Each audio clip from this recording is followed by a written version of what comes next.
अगर आप किसी चीज़ के लिए पे नहीं कर रहे तो याद रखिए, बिकने वाली चीज़ आप खुद हैं।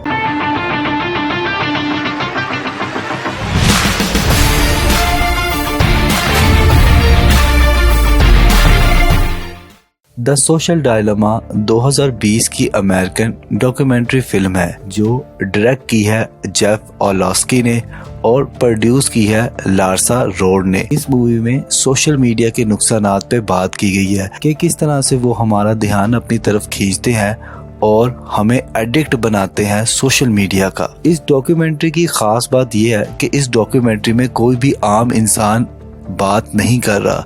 ये तमाम के तमाम लोग जो बात कर रहे हैं वो फॉर्मर एम्प्लॉयज़ है, एग्जेक्टिव है और प्रोफेशनल्स है जो कि फेसबुक, गूगल और एप्पल में काम कर चुके हैं। डॉक्यूमेंट्री को इंटरेस्टिंग बनाने के लिए एक लड़के की कहानी दिखाई गई है और उसकी जिंदगी पे सोशल मीडिया के अच्छे बुरे असरात दिखाए गए हैं। ट्रिस्टान हैरिस बताते हैं कि जब वो गूगल की टीम में थे तो वो हार मानना शुरू हो गए थे क्योंकि वो सिर्फ एक ही टॉपिक पे बात किया करते थे और वो थी कि इनबॉक्स को किस तरह से इंटरेक्टिव बनाया जाए। ट्रिस्टान हैरिस ने गूगल की लत को कम करने पर काम करना शुरू कर दिया। उनका कहना ये था कि कैलिफोर्निया में बैठे हुए कुछ लोग दुनिया के तमाम लोगों की जिंदगियों का फैसला करते हैं। इंसानों के ख्यालात को भी कंट्रोल किया जा रहा है।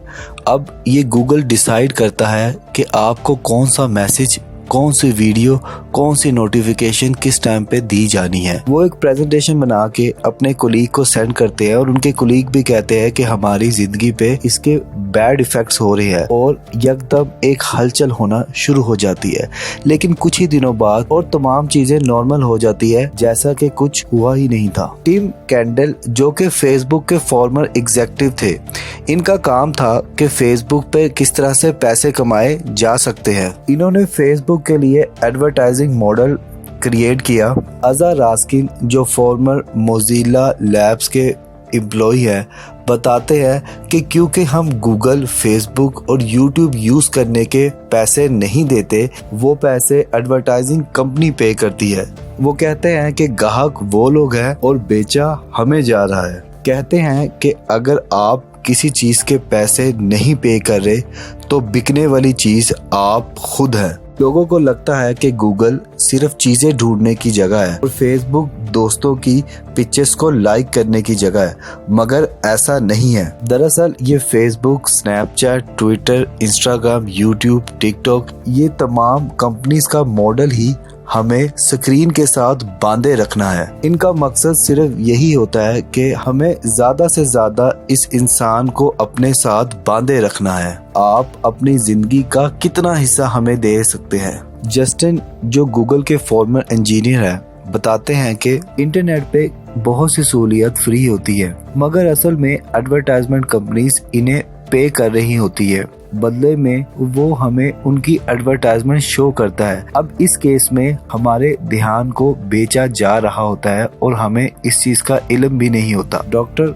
बताती हैं कि किसी भी प्रोडक्ट की कामयाबी के लिए एडवर्टाइजमेंट की बहुत ज्यादा जरूरत होती है और एडवर्टाइजमेंट में ये लोग बेचते हैं यकीन, और इस कारोबार में कामयाबी के लिए हमें बहुत ज्यादा पेशगोई करनी पड़ती है जिसके लिए हमें ज़रूरत होती है बहुत ज़्यादा डाटा की। वो बताती हैं कि पहले ज़माने में गोश्त का कारोबार हुआ करता था या तेल का कारोबार हुआ करता था। आज के ज़माने में कारोबार होता है मुस्तकबिल का, कि आप अपनी एडवर्टाइजमेंट हमसे करवाएं तो हम आपको लाखों रुपए का मुनाफा दे सकते हैं। इंटरनेट पे आपकी हर हरकत पे नजर रखी जाती है। आप किस तस्वीर पे ठहर के उसे कितनी देर देखते हो, उन्हें पता है कि लोग किस टाइम पे अकेला महसूस करते हैं, उदास हैं, देर रात तक क्या करते हैं, उन्हें सब कुछ पता है। आप शर्मीले हैं, आप बिंदास हैं, ये तमाम डाटा उनके पास मौजूद होता है। उन्हें दर हकीकत पता है कि आपका असल किरदार क्या है। अब सवाल ये पैदा होता है कि ये इतने ज्यादा डाटे का करते क्या है। ये इतने ज्यादा डाटे को इकट्ठा करके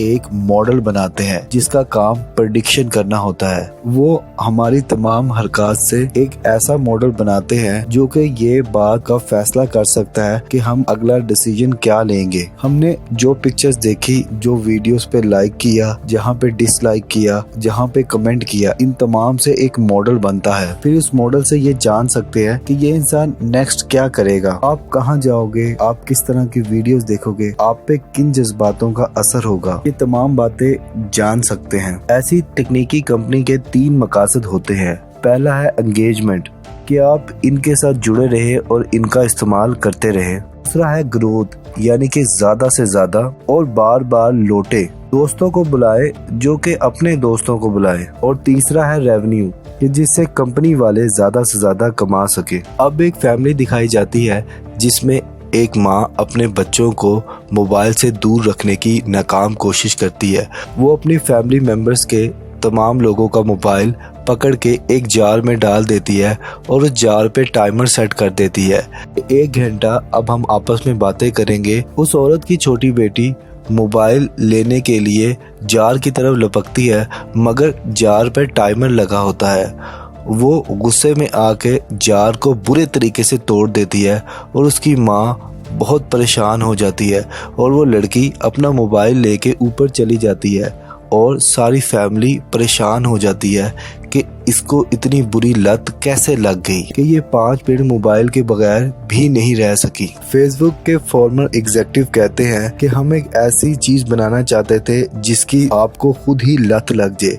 आप खुद ही उसे देखो, खुद ही शेयर करो और आगे अपने दोस्तों तक पहुंचाओ। और इस मॉडल के तहत ही हमने फेसबुक, इंस्टा और ट्विटर को बनाया है और इन कंपनीज ने अपना काम बखूबी किया है। एग्जीक्यूटिव्स बोलते हैं कि झूठी खबर ज्यादा फैलती है बनिस्बत अच्छी खबर के, और सोशल मीडिया पे झूठ ही चलता है क्योंकि सच से ज्यादा ये कंपनियां झूठ से कमाती है, क्योंकि सच बोरिंग होता है। तभी आप ज्यादा से ज्यादा पैसे कमा सकते हो। जिस तरह कोरोना वायरस की झूठी खबरें फैलना शुरू हो गई थी, इंटरनेट पे इस वायरस की बहुत सी झूठी खबरें फैलती थी। अफवाह वो ये थी कि अगर पानी ज्यादा पिया जाए तो कोरोना वायरस हमारे जिस्म से निकल सकता है। कुछ लोगों ने सोशल मीडिया पे कोरोना वायरस को मानने से ही इनकार कर दिया। किसी ने कहा कि ये हुकूमत की चाल है क्योंकि हुकूमत लोगों को अपने ही मुल्क में बंद करके रखना चाहती है। किसी ने कहा कि कोरोना वायरस की वजह 5G इंटरनेट है, तो लोगों ने 5G के खंबे ही उखाड़ के रख दिए। ये तमाम कारनामे सोशल मीडिया पे गलत खबरों की वजह से थे।